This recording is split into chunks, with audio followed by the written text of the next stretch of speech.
ఎసెంటియా అనుకుంటాం ఫార్మా కంపెనీలో ఘోరంగా చనిపోయిన 18 కుటుంబాలని, అలాగే 36 కుటుంబాలు గాయపడితే విశాఖపట్నం మెడికోర్ హాస్పిటల్ విజిట్ చేసాం, కేజీహెచ్ విజిట్ చేసాం.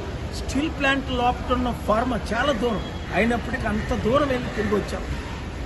ఏడి పవన్ కళ్యాణ్ నేను మీకు అన్నగా ఉంటానన్నాడే. ఈ ఎన్వైరన్మెంట్ మినిస్టరే పవన్ కళ్యాణ్ డిప్యూటీ సీఎం కదా. 48 గంటలు అయినప్పటికీ ఎక్కడో గ్రామ పంచాయతీలో మీటింగులు పెట్టుకోవడం బట్టి. రెండో విషయం, ఈరోజు మరల పరవాడలో ఇంకొక విషయం, 2 years బ్యాక్ కెమికల్, ఇలాగ ఎన్ని వందల ప్రాణాలను వీరు చంపుతారు. దీనికి ప్రికాషన్ ఉండొద్దా? తగిన చర్యలు ఉండొద్దా?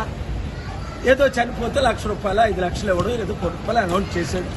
అది కాదు. నేను ఆంధ్రప్రదేశ్ హైకోర్టులో స్పెషల్ స్టేటస్ గురించి లాస్ట్ వీక్ ఏ విధంగా పిల్లేసానో ఇప్పుడు పిల్లేసి మీ కొరకు ఫైట్ చేస్తాను.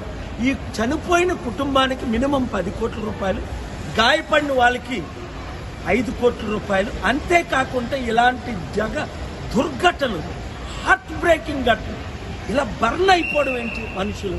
ఇలాంటి జరగకుండా చూసే బాధ్యత నాది. ప్రార్థించండి ఈ కుటుంబాల కొరకు. నేను అర్జెంట్ పని మీద మళ్ళా తిరిగి హైదరాబాద్ వెళ్తున్నాను. Thank you very much. ఈ వీడియో అందరూ షేర్ చేయండి. మీడియా మిత్రులారా, ఈ కుటుంబం కొరకు మనం సపోర్ట్ చేద్దాం. ఇలాంటి ఘటనలు జరగకూడదు అంటే మీడియా సపోర్ట్ ఉండాలి. దీన్ని బ్రాడ్కాస్ట్ చేయాలి.